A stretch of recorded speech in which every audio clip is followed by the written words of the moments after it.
வழக்கு நாடு முழுக்க இருக்கக்கூடிய ஒவ்வொரு இந்துவனுடைய மனதிலும் கார்த்திகை தீபத்தை ஏற்றி இருக்கிறது, இந்து உணர்வு தீபத்தை ஏற்றி இருக்குங்கிற செய்தியை நான் உங்கள்கிட்ட பதிவு செய்கிறேன். நாங்கள் கொடுக்கக்கூடிய காணிக்க பணத்தை, கோவிலுடைய வளர்ச்சிக்கு மேம்பாட்டுக்கு கொடுக்கக்கூடிய பக்தருடைய காணிக்க பணத்தை எடுத்துக்கொண்டு கடவுள் முருகப்பெருமானுக்கு எதிராக இந்த கயவர்கள் பேசுகிறார்கள் என்று சொன்னால் தவறு யாரிடம் இருக்கிறது என்பதை யோசிக்க வேண்டும். சத்தியமாக சொல்லுகிறேன், இன்றைய தினம் சஷ்டி. இதற்கு முன்பாக இந்து சமய அறநிலையத்துறை கோவிலில் இருக்கக்கூடிய மூலவர்களுக்கு கடவுளுக்கு எதிராக காணிக்க பணத்தை எடுத்து வணிக வளாகம் கட்டுவதற்கும் கல்யாண மண்டபங்கள் கட்டுவதற்கும் முறைகேட்டில் ஈடுபட்ட பொழுது அதை தடுத்து நிறுத்துவதற்கு முருகப்பெருமான் எனக்கு அருள் புரிந்தான். வழக்கு மன்றம் சென்றேன். 800 கோடிக்கு இன்னைக்கு தடை வாங்கியிருக்கோம். 800 கோடி முருகப்பெருமான் பேரருளால் திருப்பரம் குன்றமும் பாராளுமன்றத்தில் ஒழித்தது. ராம ரவிக்குமார் பெயரும் பாராளுமன்றத்தில் ஒழித்தது. காரணம், அங்கு நடப்பது செங்கோல் ஆட்சி. எங்கள் திருவாவூர் ஆதீன பெருமகன் கொடுத்த அந்த செங்கோல் என்று நிறுவப்பட்டதோ அன்றே இந்த செங்கோல் தர்மத்தினுடைய ஆட்சி தொடங்கிவிட்டதாக நான் பார்க்கிறேன். பேசு தமிழா பேசுவின் 5வது ஆண்டு விழா மற்றும் சனாதன Tamizhar Sangamam 2025 powered by Lanker, creating enduring value. Associate sponsors Harmony, Homes with Style, SPR City, a project with Binny Limited. Hospitality partner Elements, Active Senior Living. Mobility partner B Cabs. Knowledge partner Swasam Padipagam. Health partner Jyoti Siddha and Yoga Varma Hospital. Holistic partner Vedanta Dhyana Foundation. பேசு தமிழா பேசுவின் 5வது ஆண்டு விழா மற்றும் சனாதன Tamizhar Sangamam 2025 powered by Langer. எங்களுடைய associate sponsors இந்த நேரத்தில் நாங்கள் அவங்களுக்கு நன்றியை தெரிவிச்சுக்கிறோம். Harmony homes, SPR city, hospitality partner elements, mobility partner P cabs, knowledge partner Swasam பதிப்பகம், ஹெல்த் பார்ட்னர் ஜோதி சித்தா மற்றும் யோகவர்ம மருத்துவமனை, holistic partner Vedanta yoga foundation. அனைவருக்கும் எங்களுடைய நன்றி. அடுத்த விருதோடு நம்ம லஞ்ச் பிரேக் போகிறோம். ஸோ அதற்கு பிறகு மதிய உணவுக்கு பிறகு மீண்டும் அடுத்த அமர்வு இருக்குது. அடுத்த அமர்வில் சனாதன பெருந்தமிழர் விருதை முனைவர் கோ தெய்வநாயகம் அவர்களுக்கு வழங்க போகிறோம். அதை தொடர்ந்து நிறைய விருதுகள் வழங்கப்படுவதற்கும் உரைகள் நிகழ்த்தப்படவும் இருக்குது. அது அனைத்துமே மதிய உணவுக்கு பிறகு. இந்த மதிய உணவுக்கு முன்பாக உணவு எவ்வளவு முக்கியமோ அதே அளவுக்கு, இன்னும் சொல்லப்போனால் அதை விட அதிகமாகவே நமக்கு நம்முடைய உணர்வும் அவசியம். நம்மளுடைய தமிழ்நாட்டில் மட்டும்தான் என்னென்னா, நம்மளுடைய இந்து மதத்தை பற்றி பேசினால் நம் மதவாதிகள், நம்முடைய மதத்துக்கான உரிமைகளை விட்டு கொடுத்தா தான் நம்ம மத நல்லிணக்கவாதிகளாக அடையாளம் காட்டப்படுவோம்னா, அப்படிப்பட்ட மத நல்லிணக்கம் வேண்டாம் என்பது தான் நம்முடைய நிலைப்பாடு. சரியா இல்லையா? நம்முடைய மதத்துக்கான உரிமைகளை கேட்டு பெறுவதில் நாம் தயக்கம் காட்டி அப்படிப்பட்ட ஒரு போலி மத நல்லிணக்கத்தை காட்ட வேண்டிய ஒரு அவசியத்தில் நாம் இல்லை என்பதை சொல்ல வேண்டிய தருணமாக இது அமைந்துவிட்டது. இப்பேற்பட்ட ஒரு சூழலில் ஒரு மிக முக்கியமான ஒரு பிரச்சனையில் மிக முக்கியமான நபராக, அந்த பிரச்சனைக்கான, இன்னும் சொல்லப்போனால் அந்த தீபத்துக்கான திரியாக இருக்கக்கூடியவர் யார்? அவருக்குத்தான் அடுத்த விருது. அது யாருன்னு இப்போ இந்த ஏவியில் பார்க்கலாம். திருப்பரங்குன்றம் தீபத்தூணில் தீபம் ஏற்றும் விவகாரம் தொடர்பாக நீதிமன்றத்தில் வழக்கு தொடர்ந்தவர்தான் இந்த ராமரவிக்குமார். மதுரையை சேர்ந்த ராமரவிக்குமார் திருப்பரங்குன்றம் மலை உச்சியில் தீபம் ஏற்ற அனுமதிக்க வேண்டும் என்று வழக்கு தொடர்ந்ததோடு மட்டுமல்லாது, தமிழகத்தில் உள்ள பல்வேறு கோவில்களில் நில ஆக்கிரமிப்பு, வழிபாட்டு முறைகள் ஆகியவை தொடர்பாக நீதிமன்றங்களில் பல்வேறு வழக்குகளை தொடர்ந்தவர். தற்போது இந்து தமிழர் கட்சியை நடத்தி வரும் ராமரவிக்குமார் இதற்கு முன்னதாக இந்து மக்கள் கட்சியின் மாநில பொதுச் செயலாளராக இருந்தவர். இவர் இந்து முன்னணி, பாஜக உள்ளிட்ட பல்வேறு அமைப்பின் தலைவர்களுடன் நெருங்கிய தொடர்பில் இருந்து வருகிறார். திருப்பரங்குன்றம் விவகாரம் மட்டுமல்லாது, அர்ச்சகர்கள் தட்டில் காணிக்கையிடும் விவகாரம், திண்டுக்கல் அபிராமி அம்மன் கோவில் சொத்து மீட்பு, ஆகம விதிகள் மீறப்பட்டதாக வழக்கு, சிலைகள் மாயமான வழக்கு என பல்வேறு வழக்குகளை நீதிமன்றத்தில் தாக்கல் செய்து அறநிலையத்துறைக்கு தீராத தலைவலியாக இருந்து வருகிறார். ராமரவிக்குமார் தமிழகம் முழுவதும் ஆலயம் தொடர்பான போராட்டங்களில் ஈடுபட்டு பலமுறை சிறை சென்றுள்ளார். இவர் திண்டுக்கல் மலைக்கோட்டையில் அபிராமி அம்மன் சிலையை பிரதிஷ்டை செய்ய வேண்டும் என்ற கோரிக்கையை வலியுறுத்தி தொடர்ந்து போராட்டங்களை நடத்தி வருவதும் குறிப்பிடத்தக்கது. திரு ராமரவிக்குமார் அவர்களுக்கு சனாதன தமிழர் சங்கமம் 2025 சிறப்பு விருது கொடுத்து கௌரவிப்பதில் பேசு தமிழா பேசு பெருமை கொள்கிறது. திரு ராமரவிக்குமார் அவர்களை இந்த சனாதன தமிழர் சங்கமத்தில் சிறப்பு விருது கொடுத்து கௌரவிக்க தமிழ்நாடு பாஜகவினுடைய விளையாட்டு மற்றும் திறன் மேம்பாட்டு பிரிவினுடைய மாநில தலைவர் திரு நயினார் பாலாஜி அவர்களையும், உயர்நீதிமன்ற வழக்கறிஞர் மற்றும் தமிழ்நாடு பாஜகவினுடைய சிந்தனையாளர் பிரிவினுடைய துணை அமைப்பாளர் திரு அஜித் ரங்கநாதன் அவர்களையும் மேடைக்கு அழைக்கிறோம். உங்களுடைய பலத்த கைத்தட்டலோடு.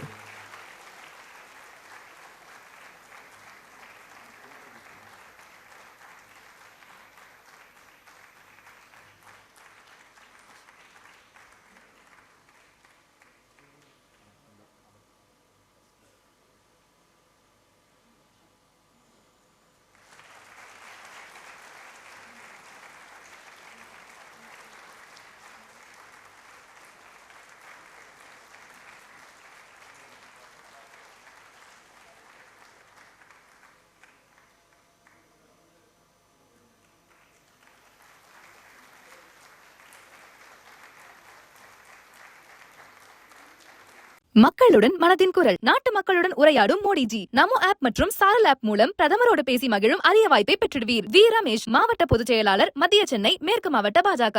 பெரியோர்கள் நிறைந்த சபையில் எளியவனை அழைத்து கௌரவப்படுத்திய அனைத்து சகோதரர்களுக்கும் பெரியவர்களுக்கும் இந்த சபைக்கும் என்னுடைய முதல் வணக்கத்தை தெரிவித்துக் கொள்கிறேன். பிள்ளையாரப்பா, ஐயனார் கருப்பசாமி, இருளப்பசாமி, சொடலமாடா, முண்டா, வேட்டக்காரா, மதுர வீரா, ஏரிமுனியப்பா, காட்டழக கருப்பராய, ஐந்து வீட்டு சாமி, வெள்ளியங்கிரியப்பா, திருச்சடையப்பா, சாஸ்தா, ஏரல் அருணாச்சலா, விருமாண்டியப்பா, சுயம்புலிங்க சாமி, போத்திச்சாமி, முத்துக்குட்டுசாமி, தன்னாசி மாயாண்டி, பேயத்தவா, வாசிமலையா, உண்டி கருப்பா, கட்டுவீர கருப்பழகா, வாழகுருநாதா, உய்யன சக்கப்பா, காத்தவராயா, காடேஸ்வரா, மாந்தியப்பா, பொன்னர் சங்கரா, செல்வகுமாரா, சின்ன வீர, பெரிய வீர, முன்னோட்டக்காரா, இடும்பா, குடும்பா, காளியம்மா, மாரியம்மா, முத்துமாரியம்மா, அங்காளம்மா, குங்காளம்மா, அத்தனூரம்மா, ஆனூரம்மா, வலுப்பூரம்மா, பாரியூரம்மா, பச்சையம்மா, வட்டியம்மா, தங்காத்தா, செல்லாண்டியம்மா, காமாட்சியம்மா, மஸ்ரியாத்தா, சேலக்காரி, ராக்காட்சியம்மா, நைனாமளப்பெருமாளே, இத்தனை சாமிகளும் ஒரு ரூபாய் அமைந்தவளே, ஆத்தாவே பாரத மாதாவே வணங்குகிறோம். வெட்டி பிளந்த தேசத்தை ஒட்டி நாம இணைச்சிடணும். 1000 ஆண்டு காலம் அடிமை இன்னும் எண்ணுகிற அத்தனை பேர்களையும் ஆம்பளையாக்கிடணும். தாய் மதத்தை விட்டு பேய் மதத்துக்கு ஓடுகிற ஓடுகாலி பயகளுக்கு நல்ல புத்தி தந்திடணும். ஹிந்து நாட்டில் இருந்துக்கிட்டு உணவு தானே உண்டுக்கிட்டு குண்டு கிண்டு வைக்கிற கருங்காலி கூட்டத்தை நாசமாக்கிடணும். உன் புகழ் பரப்பிடவே, உன் பணி செய்திடவே, ஊரு போற்றும் உத்தமரா, நாடு போற்றும் நல்லவரா, நாங்கள் எல்லாம் ஆகிடணும், நல்லாசி தந்திடணும் என்று பாரத மாதாவை பணிவோடு வணங்கி, இயேசு பெருமான் பிறந்த தினமான இன்று இயேசுவை நம்பக்கூடிய அனைவருக்கும் கிறிஸ்துமஸ் நல்வாழ்த்துக்களை தெரிவித்துக் கொள்கிறேன். ஏன்னா நான் தமிழ்நாட்டுடைய முதலமைச்சர் கிடையாது. பிற மதங்களை நேசித்து அவர்களுக்கும் வாழ்த்து சொல்லக்கூடிய பெரும் வாஞ்சியோடு வாழக்கூடிய ஒரு இந்து. 100 ஆண்டு கண்ட பெருமகன் வாஜ்பாயினுடைய தினம் இன்று. இந்த நாள் 28ஆம் தேதி விழா வைக்கிறேன் ராஜவளன் சொன்னாங்க. நான் வரேன்னு சொன்னேன். இன்று என்னுடைய தந்தையாருடைய நினைவு தினமும் கூட எனக்கு இந்த விழாவில் வந்திருக்கேன். ஆன்டிக்ஸ் கிளாக்ஸ் எனப்படும் மிக பழமையான கடிகாரங்கள் நம்முடைய அலுவலகத்தில் சிறப்பு தள்ளுபடியில் விற்பனைக்கு உள்ளது. தொடர்பு கொள்ள வேண்டிய தொலைபேசி எண் 9629342008. நான் ஒரு சாதாரண ஒரு எளிய குடும்பத்து பிள்ளை. பெரிய அரசியல் பின்புலமோ குடும்ப பின்புலமோ அதிகார பின்புலம் இல்லாத ஒரு மனிதன், ஆண்டவனுடைய முழு சக்தி ஆதரவோடு வாழக்கூடிய ஒரு மனிதன். இந்த விழாவில் நீங்கள் பசியோடு இருப்பீங்க, உணவுக்காக இருப்போம். ஆனால் இப்போ உணர்வுக்காக உங்கள்கிட்ட நான் ஒரு 20 நிமிஷம் எடுத்துக்கிறேன். 100 ஆண்டுகளுக்கு மேலாக தீர்க்கப்படாத பிரச்சனை தீர்ந்தது அயோத்தியில். நம் கண் முன்னால் கண்டோம். ராமர் கோயில் கட்டணும். பலமுறை போராடி இருக்கிறோம். கட்டுவோம், அதே இடத்தில் கட்டுவோம், ராமர் கோயில் கட்டுவோம் என்று கோஷித்து நாங்கள் கோஷம் போட்டு போராடி ஜெயிலுக்கு போய் பிரச்சாரம் செஞ்சு பலமுறை போயிருக்கிறோம். அதை கண் முன்னால் நம்ம கண்டுட்டோம். ஆனால் இந்த சமுதாயத்தில், இந்த தமிழ்நாட்டில் ஒரு உரிமைக்காக, இந்துக்களுடைய நலனுக்கும் உரிமைக்காகவும் போராடக்கூடிய ஒரு சூழலை உருவாக்க வேண்டும் என்பதற்காக திருப்பரங்குன்ற மலை உச்சியில் இருக்கக்கூடிய அந்த தீபத்தூணிலே தீபம் ஏற்றப்பட வேண்டும் என்கின்ற நீதிமன்ற உத்தரவுகள் இருந்தாலும் அதை அமல்படுத்த மறுக்கக்கூடிய கடமையை செய்ய தவறக்கூடிய இந்த இந்து சமய அறநிலையத்துறையை வேலை செய்ய வைக்க வேண்டும், நீதிமன்றத்திற்கு கட்டுப்பட வைக்க வேண்டும் என்பதற்காகத்தான் வழக்கு தொடுத்தோம். மாண்புமை நீதிமன்றங்கள் சொல்லி இருக்கிறது, திருப்பரங்குன்ற மலை உச்சியில் இருக்கக்கூடிய அந்த தூண் பகுதி தர்காவிலிருந்து 15 மீட்டர் தள்ளி தீபம் ஏற்றலாம் என்று நீதிமன்ற உத்தரவு 96 கொடுத்திருக்கிறாங்க. உத்தரவுகள் இருந்தாலும் நீதித்துறையை மதிக்காத இந்த நீதி விரோதிகள் கடமையை செய்யல. மாண்புமிகு நீதிமன்றம் சொல்லி இருக்கிறது, இந்து சமய அறநிலையத்துறை அதை உத்தரவை நிறைவேற்ற வேண்டும், இல்லை என்றால் அந்த உத்தரவை ஒரு எளியவனான பக்தர்கள் யார் வேண்டுமானாலும் அதை செய்யலாம் என்று சொல்லி இருக்கிறது. அதன் அடிப்படையில் இந்த திருப்பரங்குன்றம் விவகாரம் இவங்க ஆக்கிட்டாங்க. அது விவகாரமே கிடையாது. அந்த அவதார தலத்தை விவகார தலமாக மாற்றியது இந்து சமய அறநிலையத்துறை, தமிழ்நாடு அரசு. நான் சொல்றோம், மலை உச்சியில் தீப ஏற்றணும்னு மனு கொடுத்த உடனே பதில் அனுப்புகிற செயல் அலுவலர், நாங்கள் வழக்கமாக ஏற்றிக்கிட்டு தான் இருக்கோம் அப்படின்னு. அதோடு விட்டுருந்தா பிரச்சனை இல்லை. நீதிமன்றத்துக்கு ஏன் போகணும் அப்படின்னா, நான் மனு கொடுத்து எனக்கு பதில் அனுப்பிய உடனேயே இந்த அரசு நிர்வாகம், கோவில் நிர்வாகம் என்ன செய்யுதுன்னா, மலை உச்சியில் இருக்கக்கூடிய அந்த தீபத்தூணை கட்டையை வச்சு கட்டுது, மறைக்குது, தடுப்பு போடுது. நீதிமன்றத்தில் பல்வேறு வாத பிரதிவாதங்கள் நடந்தது. அப்போது சொல்கிறாங்க, மனுதாரர் தீபம் ஏற்ற வேண்டும் என்று எங்கும் குறிப்பிடவில்லைன்னு சொன்னாங்க. நான் குறிப்பிடல தானே சாமி, நீங்கள் எதுக்கு அந்த தூணில் போய் கட்டையை கட்டினீங்க? அப்போ உங்களுக்கு தெரியும் தானே இது. இந்த திருப்பரங்குன்றம் விவகாரம் சாதாரணமாக ஒரு 10 லிட்டர் நெய், 10 மீட்டர் துணி, 10 ரூபாய்க்கு கற்பூரத்தில் முடிஞ்சு போகிற விவகாரம். ஆனால் அதை இவ்வளவு பெருசாக்கி நாடு முழுக்க இந்த திருப்பரங்குன்றத்தை மாற்றியதுக்கு காரணம் கம்யூனிஸ்ட் கட்சியை சார்ந்த சூனா வெங்கடேசன் என்கின்ற ஒரு நாடாளுமன்ற உறுப்பினர். அவர்தான் சொல்லுகிறார், இந்த கார்த்திகை தீபத்தை கலவர தீபமாக மாற்றுவதற்கு இவர்கள் முயற்சிக்கிறார் என்று சொன்னார். அப்போ கார்த்திகை தீபம் ஏற்ற வேண்டும் என்று சொல்லக்கூடிய நாங்கள் கலவர பூமியாக, கலவர தீபமாக மாற்றியது நீங்கள். நாங்கள் சொல்கிறோம், நீதிமன்றத்தில் நீதியரசர் வழக்கு போகுது, இருதரப்பு அனைத்து தரப்பு வாதங்களையும் கேட்டு அவங்க சொல்கிறாங்க, 1ஆம் தேதி டிசம்பர் 1 தீர்ப்பு கொடுக்கப்படுகிறது தீபம் ஏற்றணும்னு சொல்லி. நான் 2ஆம் தேதி காலையில் எங்களுடைய வழக்கறிஞர் திரு அருண் சுவாமிநாதன் அவர்கள், இது வழக்கிற்காக வாதாடிய மூத்த வழக்கறிஞர் திரு எம்.ஆர். வெங்கடேஷ் ஐயா, திரு வள்ளியப்பனையா போன்ற பெருமக்கள் எல்லாம் இதில் வந்தாங்க. இந்த வழக்கில் பல சகோதரர்கள் இணைஞ்சுக்கிட்டாங்க. அவங்க எல்லாருக்கும் நான் நன்றி தெரிவிச்சுக்கிறேன், கடமைப்பட்டிருக்கேன். 1ஆம் தேதி தீர்ப்பு வந்த பிறகு 2ஆம் தேதி காலையில் 4 மணிக்கு இங்கே வழக்கறிஞர் ஃபோன் பண்ணுறார், அண்ணன் எங்கே இருக்கீங்க? நான் திண்டுக்கல்ல இருக்கேன் சாமி. முருகப்பெருமான் கனவுல வந்து சொல்லிட்டான், போய் அங்கே விபூதி வாங்கிட்டு வந்துடுவோம், ஜட்ஜ்மெண்ட் காப்பி எடுத்துகிட்டு வந்துட்டார். நான் பிரிண்ட் போட்டு முதல் நாள் வச்சுட்டேன். 2ஆம் தேதி காலையில் 7:55க்கு திருப்பரங்குன்றம் முருகப்பெருமானுடைய பாதத்தில் வச்சுட்டு நாங்கள் சொன்ன வார்த்தை, நாங்கள் எங்கள் கடமையை செய்து விட்டோம், சுப்பிரமணிய சாமி கடவுளே மேற்கொண்டானதை நீயே பார்த்துக்கன்னு சொல்லிட்டு வந்துட்டோம்.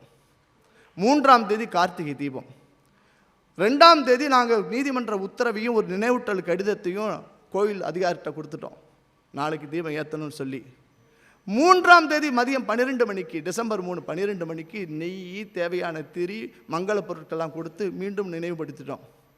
3ஆம் தேதி மதியம் 2 மணி வரைக்கும் தீபம் ஏற்றுவதற்குரிய அடிப்படையான எந்த விதமான வேலையையும் இந்த அறநிலையத்துறை செய்யாத காரணத்தால் நீதிமன்ற அவமதிப்பு வழக்குக்கு நாங்கள் போனோம். இந்த அறநிலையத்துறை கோவிலுடைய உரிமைகளுக்கும் பாதுகாப்புக்கும் போராட வேண்டிய அறநிலையத்துறை சொல்லுகிறது, நாங்கள் தீபம் ஏற்றுகிறோம், நீதியரசர் பெருமகனாரே நீங்கள் 6 மணிக்குள்ளாக இந்த வழக்கு எடுக்கக்கூடாது என்று சொன்னார்கள். காரணம், 6 மணிக்குள்ளே ஏற்றிடுங்கிற ஒரு நம்பிக்கை இருந்ததுனால நீதியரசர் சொன்னார், அப்படியா, நீதிமன்ற அவமதிப்பு இப்பொழுது எடுக்க முடியாதா, சரி 6:05க்கு இந்த வழக்கை எடுக்கிறேன்னு சொன்னார். 6:05க்கு எடுத்தாங்க. 6:10க்கு கேட்குறாங்க, தீபம் ஏற்றுனீங்களா? ஏற்றணும். எங்கே ஏற்றுனீங்க? உச்சி பிள்ளையார் மண்டபத்தில். நான் உத்தரவிட்ட அந்த இடத்துல சொன்னீங்களா? உச்சி பிள்ளையார் மண்டபத்தில் ஏற்றுறோம் அப்படின்னாங்க. அப்போ சொன்னார், இந்த கோவில் நிர்வாகம் மலை உச்சிக்கு சென்று தீபம் ஏற்ற வேண்டும், பெட்டிஷனர் உட்பட 10 பேர் போகணும்னு சொல்லி உத்தரவு போட்டாங்க. இதில் என்ன பியூட்டின்னா, அந்த உச்சி பிள்ளையார் மண்டபம்னு சொல்கிற இடத்துல பிள்ளையாரே கிடையாது. மலையோட உச்சி என்பது 9 உச்சி இருக்குது. 9 உச்சிக்கு மாடியில் டாப் ஆஃப் ஹில் எது தர்கா தான் இருக்குது. அந்த மலையில், திருப்பரங்குன்ற மலையில் மேலே இருக்கக்கூடிய தூணில் யாரும் எதிர்க்கல, இஸ்லாமியர்கள் எதிர்க்கல, தர்கா தரப்பினர் எதிர்க்கல. ஆனால் எதிர்ப்பவர்கள் யாரு? மதமே இல்லை என்று, மதம் என்றால் அபின் என்று சொல்லக்கூடிய, மதம் என்றால் அபின் என்று கதையும் சொல்லுவான், கட்சி மீது போதை கொண்டு ஆளை கொள்ளுவான். அப்படிப்பட்ட அந்த கம்யூனிஸ்ட் கட்சியை சார்ந்தவர்கள் தான் இதை மத பிரச்சனையாக மாற்றுகிறாங்க. 3ஆம் தேதி நாங்கள் நீதிமன்ற உத்தரவை எடுத்துக்கொண்டு தொழில் பாதுகாப்பு படையினரோடு நாங்கள் போய் தீபமேற்ற போனால் 144 உத்தரவுன்னு சொன்னாங்க. நாங்கள் சட்டத்தை மீறலை, சட்டத்தை மதித்து சட்டவிரோதமாக அவர்கள் பிறப்பித்த அந்த உத்தரவையும் ஏற்று நாங்கள் வெளியில் வந்தோம். திரும்ப அடுத்த நாள் நீதிமன்ற அவமதிப்பு வழக்கு, திரும்பவும் உத்தரவு. அப்பொழுது சொன்ன தீர்க்கார்த்திகை தீபம் ஏற்றக்கூடிய அந்த நாளில் சொன்ன வார்த்தை இப்பொழுதும் இந்த சபையில் நான் பதிவு செய்கிறேன். எனக்கு அன்பு சகோதரருக்கு ஒருவர் சொல்லிய வார்த்தை, எந்த காவல்துறை உனக்கு அனுமதி மறுத்ததோ அந்த காவல்துறை உன்னை சல்யூட் அடிச்சுட்டு கூட்டு போகும். சத்தியமான வார்த்தை முருகப்பெருமான் சொன்னேன். அடுத்த நாள் காவல்துறை பதிச்சு அந்த உத்தரவை அமல்படுத்துறதுக்கு அந்த அதிகாரி வரல. நீதிமன்றத்துக்கு நாங்கள் போயிருக்கோம், இருநபர் அமர்வுக்கு போயிருக்கிறாங்க. போய் நாங்கள் நீதிமன்றத்தில் உத்தரவுக்காக நான் காத்திருக்கக்கூடிய உங்களில் பக்தராக நான் ஒருத்தர் இருக்கான். இந்த வழக்கு நாடு முழுக்க இருக்கக்கூடிய ஒவ்வொரு இந்துவனுடைய மனதிலும் கார்த்திகை தீபத்தை ஏற்றி இருக்கிறது, இந்து உணர்வு தீபத்தை ஏற்றி இருக்குங்கிற செய்தியை நான் உங்கள்கிட்ட பதிவு செய்கிறேன். நாங்கள் சொன்னோம் 10 நபர்களை நீதியரசு சொல்லி இருக்கிறார், பாதுகாப்பு கொடுங்கள். மலை உச்சியில் சென்று நாங்கள் தீபம் ஏற்றுகிறோம் சொன்னோம், முடியாது. 5 நபர்களுக்கு இடம் கொடுங்க, நாங்கள் மேலே போகிறோம், பாதுகாப்பு கொடுங்க, முடியாது. 144 உத்தரவு தடையில் இருக்கிறது, அமலில் இருக்கிறது சொன்ன பொழுது 3 நபர்களை அனுமதியுங்கள், நாங்கள் தீபம் ஏற்றுகிறோம் சொன்னோம், முடியாது என்று சொன்னார்கள். 1 நபர் மனுதாரராகி என்னை அனுமதியுங்கள் சொன்னோம், முடியாது என்று சொன்னார்கள். இந்துக்களுடைய உணர்வுகள் எப்படியெல்லாம் மிதிக்கப்படுகிறது என்பதற்கு இதுதான் சான்று. நீதி அரசுடைய உத்தரவு இந்த நாள் வரை பேசக்கூடிய இந்த நிமிடம் வரை எந்த தடையும் இல்லை, அமலில் இருக்கிறது. ஆனால் இந்த அரசு பெரும்பான்மை மக்களுடைய ஓட்டுக்களை வாங்கி ஆட்சிக்கு வந்த இந்த அரசு 2 தினங்களுக்கு முன்பு சந்தனக்கூடு விழாவிற்கு மேலே இருக்கக்கூடிய சிக்கந்தர் தர்காவிற்கு கொடியேற்றுவதற்கு நள்ளிரவிலே காவல் பாதுகாப்போடு அந்த டார்ச் லைட்டை வச்சு அடித்து கூட்டு போய் அந்த கொடியை நம்முடைய தலவிருட்சமான கள்ளத்தி மரத்தில் ஏற்ற அனுமதித்த இந்த அரசு கார்த்திகை தீபம் ஏற்ற அனுமதி மறுக்கிறது என்று சொன்னால் தவறு யாரிடம் இருக்கிறது என்பதை யோசித்து பாருங்கள். இந்த நீதிமன்றத்தில் கோவில் தரப்பில் வழக்காடிய ஒரு பெருமகன், அவர் பெயர் ஜோதி, வழக்கு கார்த்திகை தீப ஜோதிக்காக. அவர் சொல்லுகிறார், குன்று இறக்கும் இடமெல்லாம் குமரன் இருக்கும் இடம்தான், தூண் இருக்க இடத்துலலாம் தீபம் ஏற்ற முடியாது, முருகனுக்கு 2 பொண்டாட்டி, அதனால் 2 இடத்துல தீபம் ஏற்ற முடியாதுன்னு சொல்கிறார். அவருக்கு நீதிமன்றத்தில் வாதிடும் பொழுது அவனுடைய கொள்கை தலைவனுடைய பெயர் நினைவுக்கு வந்திருக்கும், அவர்கள் இல்லமெல்லாம் நினைவுக்கு வந்திருக்கலாம், அதனால் சொல்கிறார்கள். நாங்கள் கொடுக்கக்கூடிய காணிக்க பணத்தை கோவிலுடைய வளர்ச்சிக்கு மேம்பாட்டுக்கும் கொடுக்கக்கூடிய பக்தருடைய காணிக்க பணத்தை எடுத்துக்கொண்டு கடவுள் முருகப்பெருமானுக்கு எதிராக இந்த கயவர்கள் பேசுகிறார்கள் என்று சொன்னால் தவறு யாரிடம் இருக்கிறது என்பதை யோசிக்க வேண்டும். சத்தியமாக சொல்லுகிறேன், இன்றைய தினம் சஷ்டி. இதற்கு முன்பாக இந்து சமய அறநிலையத்துறை கோவிலில் இருக்கக்கூடிய மூலவர்களுக்கு கடவுளுக்கு எதிராக காணிக்க பணத்தை எடுத்து வணிக வளாகங்கள் கட்டுவதற்கும் கல்யாண மண்டபங்கள் கட்டுவதற்கும் முறைகேட்டில் ஈடுபட்ட பொழுது அதை தடுத்து நிறுத்துவதற்கு முருகப்பெருமான் எனக்கு அருள் புரிந்தான். வழக்கு மன்றம் சென்றேன், 800 கோடிக்கு இன்னைக்கு தடை வாங்கியிருக்கோம். 800 கோடி. நீதியரசராக இருந்த பெருமகன் அவர் பேர் சொல்றேன், திரு நீதியரசர் SM சுப்பிரமணியம், அருள்முருகன் என்கின்ற 2 முருகன்கள் வழக்கு மன்றத்தில் இருந்தார்கள். தீர்ப்பு முருகனுக்கு ஆதரவாக எங்கள் திண்டுக்கல் அபிராமி கோயிலிருந்து வந்துச்சு.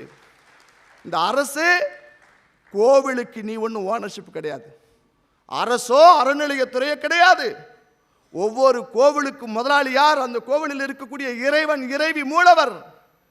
அவனுக்கான சொத்தை, அவனுக்கான பணத்தை, அவனுக்கான மேம்பாட்டை பயன்படுத்தாமல் சட்டமன்றத்தில் இருக்கக்கூடிய இந்த மதசார்பற்ற அரசு எப்படி உத்தரவிட முடியும் என்று கேட்டார். அந்த 2 முருகன்கள் சத்தியமாக 800 கோடிக்கு நீதிமன்றத்திலே இன்று உச்சநீதிமன்றம் சென்று இருக்கிறார்கள். நாங்கள் SLP போட்டு வச்சிருக்கோம், மேல்முறையீட்டில் போட்டு வச்சிருக்கோம். அரசு தரப்பில் வாதிட வேண்டியவர்கள் காய்ச்சல் என்று நேரம் வாங்கியிருக்கிறார்கள். காய்ச்சல், ஆம், காய்ச்சல் வரும் தான். எப்படியெல்லாம் இருக்கு இந்துக்களுடைய உணர்வுகளுக்கு இவர் மதிப்பு கொடுக்க மாட்டேங்கிறாங்கன்னு கேட்குறேன். எளிய முறையில் பிரச்சனையே இல்லாத பொழுது நான் இப்படியெல்லாம் பண்ணுறாங்கன்னு சொன்னால் எங்களை எங்கள் அண்ணன் திருமாவளவன் போன்றவர் சொல்கிறாங்க, ராம ரவிக்குமார் சும்மா சுற்றிக்கிட்டு இருந்த பயதான் சொல்கிறார். நான் மதிப்பு மிகுந்த பெருமகன், எங்கள் அண்ணன் ஒரு படித்த மனுஷன், ஒரு எம்பின்னு நான் நினச்சிக்கிட்டு இருந்தேன். அவன் சும்மா சுற்றிக்கிட்டு இருந்தான், அர்ஜுன் சம்பத்து கூட இருந்தான், இப்போ ஒவ்வொரு வச்சு அவன் ஒரு கட்சின்னார். உண்மைதான். நான் சட்டத்தின் மகன், அம்பேத்கர் போட்ட சட்டத்தை நம்பக்கூடிய அந்த சட்ட கோவிலை வணங்கக்கூடிய நீதியின் பக்தன். நான் ஒன்றும் அத்துமீறுன்னு சொல்ல மாட்டேன், அடங்கமருன்னு சொல்ல மாட்டேன், 10 கேஸ் வாங்குன்னு சொல்ல மாட்டேன். நான் என்னைக்கும் நான் இஸ்லாத்தை மதிக்கிறேன், நான் கிறிஸ்தவத்தை மதிக்கிறேன். நான் இந்துவா இருக்க விடுடான்னு நான் கேட்கிறேன். நான் குத்தமா? எம்மதமாயினும் சம்மதம் என்று இந்து மட்டும்தான் சொல்லுறான். அடித்தவன் இருக்க அழுபவனுக்கு அறிவுரை சொல்லும் ஞானியே, நீ வாயத்திறந்தா வந்து விழுவது வார்த்தைகள் இல்ல சாணியே. இவன் போற அதுதான் நான் சொல்றேன். அண்ணன் திருமாவளவன் அவர்களுக்கு, மதிப்பு மிகுந்த தலைவனுக்கு, நீங்க என்ன அவன்னு பேசுங்க, உங்களுக்கு உரிமை இருக்கு. நானும் அதே வார்த்தை திரும்ப சொன்னா உங்களுக்கும் எனக்கு தகுதி இல்லாமல் போயிடும். அதனால நான் போறேன். நான் எந்த சூழலும் குல்லா போட்டு நோன்பு கஞ்சி குடிக்க மாட்டேன். நான் எந்த சூழலும் பாதிரியுடைய கால்களில் விழுந்து மண்டியிட்டு இயேசு பெருமானுடைய பெயரை சொல்லிட்டு நான் கிறிஸ்தவ ஓட்டுக்காக நான் போக மாட்டேன். இந்துவாக இருக்க வேண்டும் என்று எங்கள் முன்னோர்கள் செய்த தவத்தின் பயனாக எனக்கு இந்த இறைவன் இந்த பணியை படைச்சிருக்கான். அதனால நான் வாழ்ந்துகிட்டு இருக்கேன். நான் ஓட்டு சீட்டுக்காக கொள்கையற்று போய் வேறு கட்சிக்கு போய் அறிவு திருக்கோயில் ஆலயமே சம்பந்தம் இல்லாத இடத்துல மண்டிக்கிட்டு வாட்ச்மேன் வேலை பார்க்க விரும்பாத ஒரு வீர இந்து. அதனால் நான் வாழ்ந்துகிட்டு இருக்கேன். ஆனால் ஒரு வகையில் முருகப்பெருமான் பெரிய கருணை கடல். எங்கள் செந்தில ஆண்டவன், எங்கள் பழனி ஆண்டவன், எங்கள் சுப்பிரமணிய சாமி கடவுள். அண்ணன் திருமாவளவன் அவர்களே, நீங்கள் சிதம்பரத்தில் எந்த சனாதனத்தை எதிர்த்து பேசினாலும் வாக்கு வாங்கி நீங்கள் ஜெயிச்சுட்டு எம்பியாக போயிட்டீங்க. நான் வாக்கு வாங்காமல் முருகப்பெருமான் பேரருளால் திருப்பரம் குன்றமும் பாராளுமன்றத்தில் ஒலித்தது. ராம ரவிக்குமார் பெயரும் பாராளுமன்றத்தில் ஒலித்தது. காரணம், அங்கு நடப்பது செங்கோல் ஆட்சி. எங்கள் திருவாவூர் ஆதீன பெருமகன் கொடுத்த அந்த செங்கோல் என்று நிறுவப்பட்டதோ அன்றே இந்த செங்கோல் தர்மத்தினுடைய ஆட்சி தொடங்கிவிட்டதாக நான் பார்க்கிறேன். நான் அரசியல் பேசக்கூடாது தான் வந்தேன். அவ்வளவு அவச்சொற்கள், ஏளனங்கள், கவலை இல்லை. இந்த திருப்பரங்குன்ற வழக்கிற்காக பெருந்தியாகம் செய்திட்ட பெருமகன் சொல்கிறேன். நான் 8வது படிக்கக்கூடிய சூழலில் வழக்கறிஞர் திரு ராஜகோபாலன் என்கின்ற பெருமகன், இந்து முன்னணி இயக்கத்துடைய தலைவர், ஒரு நல்ல வழக்கறிஞர், குடும்பமும் குட்டியுமா செல்வச் செழிப்போடு வாழ வேண்டிய ஒரு மகன், திருப்பரங்குன்ற மலையை கந்தன் மலையை சிக்கந்தர் மலை என்று அழைக்கிறார்கள், திருப்பரங்குன்ற மலையிலே தீபமேற்ற மறுக்கிறார்கள் சொல்லி 94, 96 காலகட்டத்தில் அவர் பிரச்சாரங்கள் முன்னெடுத்த பொழுது வீட்டு முன்னால் வெட்டி படுகொலை செய்யப்பட்ட அந்த உயிர் தியாகி ராஜகோபால் அவருக்குன்னு வாழ்ந்திருந்தால் நல்லா வாழ்ந்திருக்கலாமே. அன்றிலிருந்து தொடங்கிய போராட்டம். இந்து சமுதாயத்திற்காக இந்த தமிழ்நாட்டில் 160, 170க்கு மேற்பட்டவர்கள் உயிர் பலியாகி இருக்கிறார்கள், குடும்பங்களை இழந்திருக்கிறார்கள். இந்த தமிழ் சமுதாயம் நன்றி கடன் பட வேண்டும். ஆலயங்களை காப்பதற்கு தன்னுடைய இன்னுயிரை ஈந்துட்ட அந்த மருதிருவர்கள் போல இந்த சமுதாயம் தொடர்ந்து போராடிக்கிட்டு இருக்கு. ஆனால் இன்னைக்கு இருக்கக்கூடிய அரசு நம்மள என்ன சொல்லுது? ஐயோ, இந்துக்களுடைய உரிமைக்கு போராடுறானா அவன் மதவாதி. இந்துக்களுடைய உரிமைகளுக்காக ஒருவன் போராடுவதை மதவாதி என்று இவர்கள் முத்திரை குத்துவார்களே, ஆனால் இந்து தீவிரவாதி என்று சொன்னார்களே, ஆனால் கவலை இல்லை, நாங்கள் அந்த பட்டத்தை பெரும் பொறுப்போடு பெரும் மகிழ்வோடு ஏற்றுக்கொள்கிறோம். இந்த நீதிமன்ற வழக்கு வருகின்ற பொழுது அவங்க சொல்றாங்க, ஒரு அரசு அறநிலையத்துறை அவர்களுக்கான உரிமை வருகின்ற பொழுது நிலைநாட்டுவதை விட்டுட்டு இது தீபத்தூணை இல்லை அப்படின்ட்டாங்க. தென்மொழி. ஆன்டிக்ஸ் கிளாக்ஸ் எனப்படும் மிக பழமையான கடிகாரங்கள் நம்முடைய அலுவலகத்தில் சிறப்பு தள்ளுபடியில் விற்பனைக்கு உள்ளது. தொடர்பு கொள்ள வேண்டிய தொலைபேசி எண் 9629304208. தேன்மொழி. ஏன்னா அவங்கள பெரிய சர்வே டிபார்ட்மெண்ட் பெரிய ஆளுக, சர்வே கல்லுனாங்க. அப்புறம் எங்கள் நீதிமன்றத்தை சொல்கிறாரு பெருமகன், அது ராத்திரி சமணர்கள் நைட்டு கரண்ட் இல்லாதனால விளக்கேற்றி படித்தாங்க. ஏண்டா ஒரே கல், ஒரு நாள் சர்வே கல், அடுத்த நாள் தீபக்கல், அடுத்த நாள் கிரானைட்டு கல், என்ன கல்? இதில் சொல்கிறாங்க அரசாங்கம் சொல்லியிருக்குன்னு. பல ஊர்களில் நில அளவைக்கல்லாம் பல திருநெல்வேலி மாவட்டத்தில் இருக்குது. நான் உங்களுக்கு புத்தகம் கொடுக்குறேன். சர்ச்சினுடைய சிலுவை குறிகளை அவன் குறியீடாக வச்சுருக்கான். எந்த கல்லையும் புதுசாக நடலை. திண்டுக்கல்ல இருக்கக்கூடிய அபிராமி அம்மன் கோவிலுடைய விமானத்திற்கு கீழே ஒரு குறியீடு இருக்குன்னு குறிப்பு இருக்கு. அங்கே இருக்கக்கூடிய அந்த அடையாளங்களை தான் அவன் குறியீடாக வச்சுருக்கான், புதுசாக ஒன்றும் நடலை. சரி, இந்த இன்னைக்கு சொல்லக்கூடிய நம்ம மாடல் சொல்கிறோம்ல, ஏதோ மாடல், திராவிஷ மாடல், அந்த திராவிஷ மாடல் ஒன்றும் தமிழ் வழக்கலை. ஒரு இந்து சமய அறநிலையத்துறை, இது மதசார்பற்ற அரசு, எந்த மதத்தையும் சமமாக பாவிக்க வேண்டிய அரசு. இந்து சமய அறநிலையத்துறை என்று வைத்திருக்கிறீர்களே, உங்களுடைய உண்டியலோடு பிறந்த உடன்பிறப்பு அரசாங்கமே ஆலயத்து வரக்கூடிய பக்தர்களுக்கு காணிக்கையை மட்டும் அள்ளிக்கொள்ள வேண்டும் என்று கொள்ளை கொள்ளக்கூடிய இந்த அறநிலையத்துறை அரசாங்கமே உங்களை பார்த்து கேட்கிறேன், இஸ்லாமிய சமய அறநிலையத்துறை, கிறிஸ்தவ சமய அறநிலையத்துறைன்னு சொல்லி வைக்கிறதுக்கு உனக்கு துணிச்சல் இருக்கா? இல்ல. நோம்பு கஞ்சிக்கு மெட்ரிக் டன் கணக்கில் காசு கொடுப்பான், அரிசி கொடுப்பான். மாரியாத்தா கோயிலில் ஆடிக்குழு ஊத்துறதுக்கு ஒன்றும் கொடுக்க மாட்டான். இந்த அரசு நம்முடைய உரிமைகளையும் உணர்வுகளையும் மிதிக்கிறது. உடனே ஒருத்தர் சொன்னார், இந்த ராமர் ரவிக்குமார் வெளியூருக்காரர், நான் மதுரை மாவட்டத்துக்காரன், எங்கள் திருப்பரங்குன்றம் முருகன் வந்து அந்த ஊருக்காரனுக்கு மட்டும் சொந்தம், உலகம் முழுக்க இருக்கக்கூடிய அனைத்து முருக பக்தருக்கு சொந்தம், தமிழர்களுக்கு சொந்தம். என்னை வந்து வெளியூர் ஆளுன்னு சொல்லி திமுகவை சார்ந்த தளபதினு ஒருத்தர் எம்எல்ஏ சொல்கிறார். சரி, நான் வெளியூருக்காரன்னு பேச்சுக்கு வச்சுப்போம். இந்த முருகப்பெருமானுடைய மலையில் சிக்கந்தர் மலைன்னு அவன் சொல்லிட்டு பிரியாணி திங்க வந்தானே நவாஸ்கனி பாயி, உன் இந்தியா கூட்டணி எம்பி ராமநாதபுரம், அந்த ராமநாதபுரம் நவாஸ்கனி என்ன திருப்பரங்குன்றத்தில் எந்த தெருவில் இருக்கிறார் மனுஷன்? கேட்டியா? கேட்கலையே. இவர்கள் ஓட்டு நாடக அரசியலுக்காக இதை பெருசாக வைக்கிறாங்க. உடனே சொல்கிறாங்க சில பேர், ஐயோ இவர்கள் ஆகமத்துக்கு விரோதமாக பேசுறா. விளக்கேற்றுவதுக்கு ஒரு ஆகமும் கிடையாது. என்ன ஆகமம்? விளக்கேற்றுவதில் என்ன ஆகமம் இருக்கு? ஒரு ஆகமும் கிடையாது. சரி, இன்னைக்கு ஆகமம் பேசுறீல, அப்போ அனைத்து சாதி அர்ச்சகர் நியமிக்க கூடாதுன்னு ஒரு உத்தரவு போட்டப்ப எங்கே ஆகமம் நீ பேசுன? வருத்தத்தோடு நான் பதிவு செய்கிறேன். நான் சொன்னால் விரோதம், ஆனாலும் சொல்லித்தான் ஆக வேண்டும். மதுரையில் பூர்ணச்சந்திரன் என்கின்ற ஒரு சகோதரர் இந்த உத்தரவு நீதிமன்றத்தில் வழக்கு நிறைவுற்று தீர்ப்புக்காக காத்திருக்கக்கூடிய சூழலில் திருவண்ணாமலையில் தீபம் ஏற்றுற மாதிரி திருப்பரங்குன்றத்தில் ஏற்றிடுவாங்கன்னு நினச்சி மனம் வெதும்பி தன்னுடைய உயிரை தீக்கி இரையாக்கி கொண்டு மாய்த்து கொண்டான். அவன் செயல் செய்த தவறு, ஆனால் அவன் பேசிய அந்த குரல் பதிவு என்பது என் நெஞ்சை அறுத்து விட்டது. திருவண்ணாமலையில் தீபம் ஏற்றுறது மாதிரி திருப்பரங்குன்ற மலையில் ஏற்றப்படும் நான் நினச்சேன், எதிர்பார்த்தேன், நடக்கலை. நீதிமன்ற உத்தரவுகளை இந்த துறை மதிக்கவில்லை, அதனால் என்னையே தீபமாக ஆக்கிக் கொள்கிறேன் சொல்லி அவன் தன் உயிரை மாய்த்து கொண்டான். அவனுக்கு இருந்த அந்த இறைவன் மீதான பக்தி திருப்பரங்குன்றம் கோவிலில் பூஜை செய்யக்கூடிய ராசா பட்டர் போன்ற மனிதர்களுக்கு இல்லை. இவர்கள் ஆள்பவர்களிடம் அஞ்சுகிறார்கள்.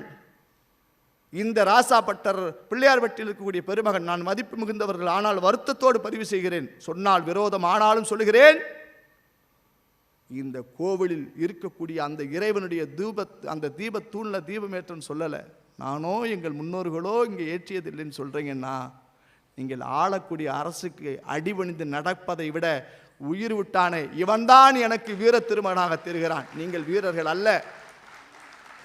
வருத்தத்தோடு என்ன விளைவினாலும் கவலை, மனசில் பட்டதை சொல்லிட்டு போய்கிட்டே இருப்பேன், நான் கவலைப்பட மாட்டேன்.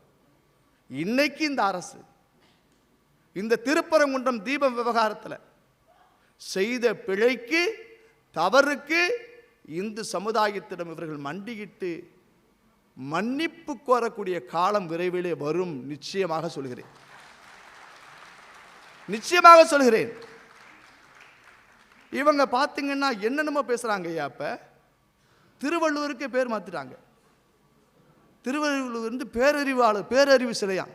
அநேகமாக அந்த ராஜீவ்காந்தி கொலக்கசில் போயிட்டு வந்தார், அவர் பேர் நினைவுக்கு வந்திருக்கும்னு நினைக்கிறேன், எங்களுக்கு அப்படி நினைக்கிறேன், பேரறிவு சிலை. சரி, இப்போ இங்கே யானை ராஜேந்திரன் ஐயா வந்தாங்க, நான் நீதிமன்றத்தில் இருந்தபோது எங்கள் ஐயா வந்தாங்க.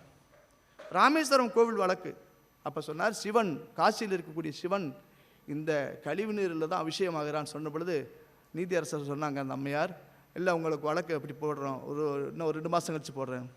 எனக்கு வயசு 80. ஐயா சொன்ன வார்த்தை சத்தியமாக நான் சாட்சி. எனக்கு வயசு 80.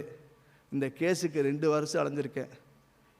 எந்த ஆர்டர் வேணாலும் போடு, எனக்கு ஆமான்னு போடு, இல்லைன்னு போடு. ஆனால் ராமேஸ்வரத்தில் இருக்கக்கூடிய இந்த தீர்த்தத்தை எடுத்து காசியில் போய் சாமிக்கு அபிஷேகம் பண்ணுறான்னா அது பாவம் அப்படின்னு சொன்ன உடனே அந்த அம்மா உத்தரவு போட்டாங்க. அதாவது நீதிமன்றத்தில் இறைவனுக்காக தைரியமாக போராடக்கூடிய எங்கள் பெருமகன்கள் கண்முன் சாட்சியாக இருக்கிறாங்க. சத்தியமாக சொல்கிறேன், அவர் ஒரு இராணுவ வீரர், தேசத்திற்காக பணியாற்றியவர், இன்று தெய்வத்திற்காக பணியாற்றுகிறார். இந்த வழக்கிற்கு இயற்கை தான் எனக்கு உதவியது. பல தரவுகள், பல டாக்குமெண்ட்டு எங்கள் ஐயா தெய்வநாயகம் போன்ற பெருமக்களெல்லாம் கொடுத்து உதவுனாங்க. நீதிமன்றத்தில் நான் சமர்ப்பிச்சிருக்கோம். இந்த ஊரில் தூண் இல்லைன்னு சொன்னவங்க, இது தீபத்தூண் இல்லைன்னு சொன்னவங்க, ஊரெல்லாம் நீ பகுத்தறிவு ஜோதின்னு பொது சொத்தில் அரசாங்க சொத்தில் வச்சிருக்கிய, அது என்ன ஜோதி? பகுத்தறிவு ஜோதி வைக்கிறதுக்கு சிலை வைக்கிறதுக்கு தமிழ்நாட்டில் இடம் இருக்குது. என் கார்த்திகை தீபம் முருகப்பெருமாடைய மலையில் தீபம் ஏற்றுறதுக்கு இடம் இல்லையா? யோசிக்கணும்.